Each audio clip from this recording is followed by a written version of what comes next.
Legendary Gamers. Hello everybody, and welcome back to another exciting StarCraft 2 shoutcast by your announcer here, Mr. Worm. I'd like to bring you a nice little 1v1 here. It is FXOasd as our red Protoss here on the bottom left, and TTSLPolt as our blue Terran in the top right-hand corner. Now, I've got a lot to say about these guys. Obviously, FXO is a wonderful player, ASD is a wonderful player, and Polt is an amazing player. These guys both have incredible APMs. They're both very well known in the GSL scene and the professional scene.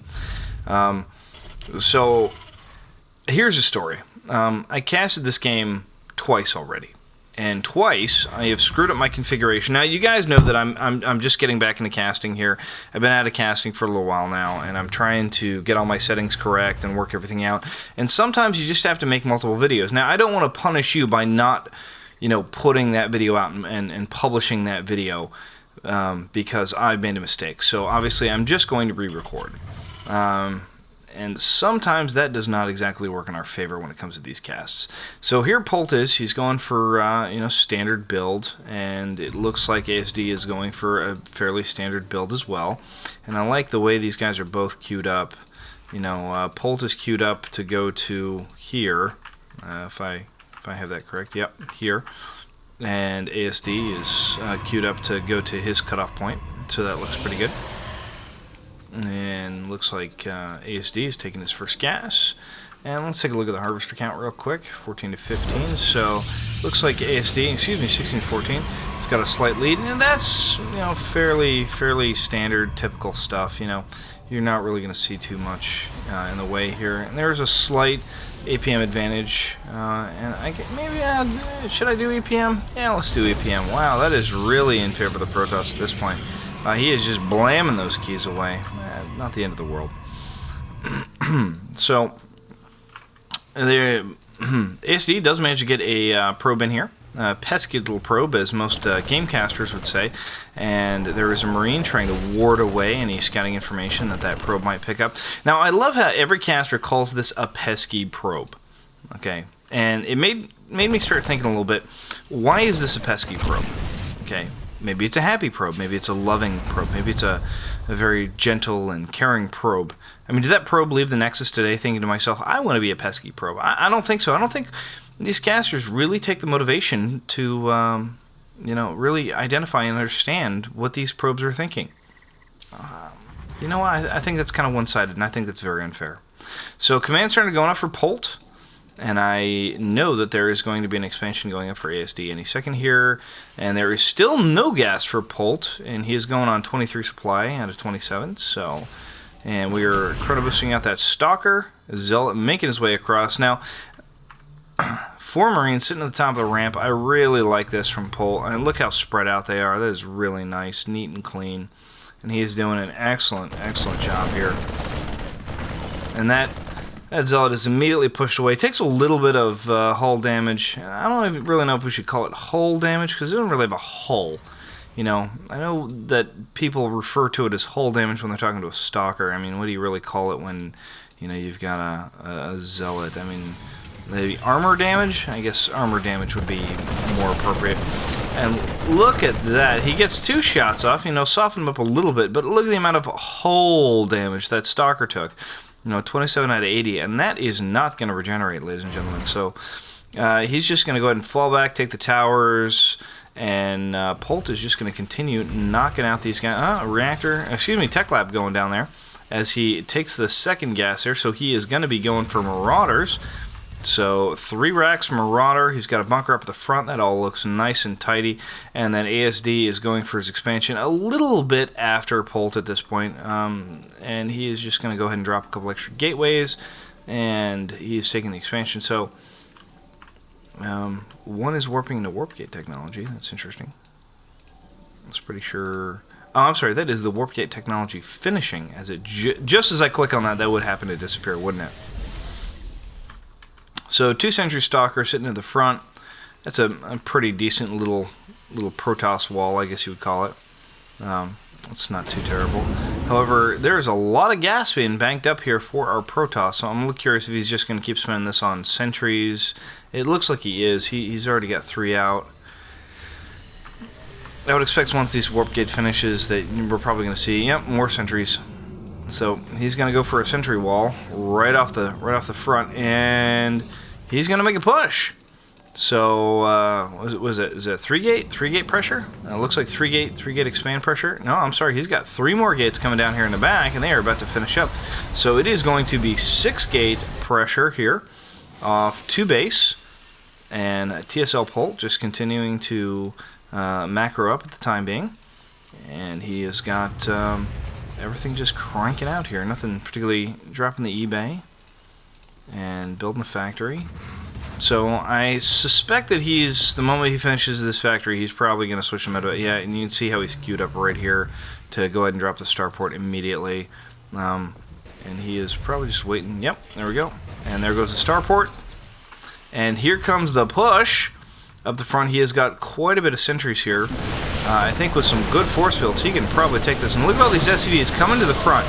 The Polt is so rehearsed on this. See how all these SCVs immediately come to the front because they know these force fields are going to go down on the back and prevent them from repairing. So here they come in the front, blocking them in, trying to take out these SCVs. And he gets a couple of Marines there, and they are just trying to swiggle back there, trying to get through that little gap. And let's see what he did there. Just lost 12 units lost versus 10, so not really a big difference in the units lost at this point. He tried to make a push for it, and now there are 3 bunkers, and man, they have got some range on them, and that is why that Marauder is in there, for that just that little bit of extra damage for when it makes those shots. We're gonna go and bring up the production tab again. So 1-0 coming up for Polt. No upgrades currently for ASD, and Polt making a run for it, trying to see if he can have a go at the army of ASD that is fading away here. And he decides to go for this pylon instead. Wise decision, food locking ASD. I really like that decision here. So ASD is just kind of wandering around back and forth here with this army, not really, you know, committed to the engagement. And here he goes, pushing in and pushing back. He loses a stalker. He got nothing out of that, ladies and gentlemen. Nothing out of that. I mean, these are still both in the green. Force field's going down there, getting a couple of zealots in there. He has got a lot of sentries, ladies and gentlemen. However, he continually loses them. He has got 9 sentries on the field right now. Plenty of force fields. More force fields going down, and more force fields going down. And the pickup from Polt, pulling them back. Very good save. 2 in the red, 2 in the yellow, 1 in the green. Very good job, and 1 more force field just to scare him off as he falls back to regenerate his shields on these 2 zealots here. Very well done, and that stalker, I should say.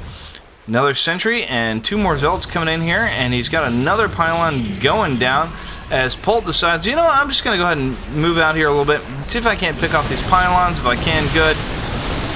And he is still firing down on that pylon, and those force fields going down. He had better engage.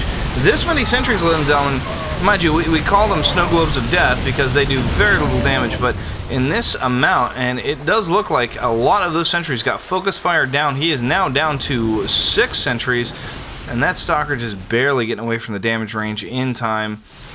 And it looks as if they were trying to pick off this upper pylon, and ASD's army attempts to engage. He loses another unit there. I wasn't really sure what it was. There goes down another sentry. Looks like he's about to drop another zealot, and he is down to 1 medevac. And look at this, ladies and gentlemen. He's trying to cut him back from the other side. However, now Polt is going to go ahead and merge his 2 armies. And ASD is forced to turn around, and he needs to bring these down this way. And that is just too little too late, ladies and gentlemen. Unfortunate for him. So I guess he is just going to push now. No, he's going to continue to engage. I don't know why ASD is pressing this matter, but he really wants it. Those are some good force fields. And those zealots are doing a lot of damage getting up there. God, they hurt so bad. They hurt so bad. When those zealots get in your face, you have got problems. And here he goes with those marauders pushing up now, getting these 3 to fade back. Force field's going down, cutting off the reinforcements. And unfortunately, there's just too much of a gap here. He can just walk right around. And FXOasd, GG's out of that game, ladies and gentlemen. You know, when I originally watched this replay the first time, I looked at this initial configuration and I thought to myself, you know what, I think that's a little preemptive that he quit out of this game. But then when I went back and I did the count, five medevacs, he's got 6 Marauders, and only 1 single Marine, but those medevacs make the difference, and that's really it, is that he is already going for 1-1 on the production tab, and I apologize, apparently I've had the production tab closed for half this game. He's going for 1-1, so he's about to get his shield upgrades. Okay, the Protoss has 0 upgrades at all. Okay, he's got 5 medevacs, and he is pretty much fully ramped up as far as production is concerned. So while the Protoss was trying to push for kind of an all-in, I mean, all-in's a little sketchy here, but you know, he didn't really have any tech to fall back on because he was too busy attacking. Polt continued to tech up, and he did so very slowly. And being the fact that he did it slowly, all he had to do was trade efficiently in order to make it worth his while, and he did so. And that's all that really mattered, and therefore he won the game. Anyway, I hope I see you guys in the next game. I should post it out shortly. Thank you very much, and I will see you guys next time.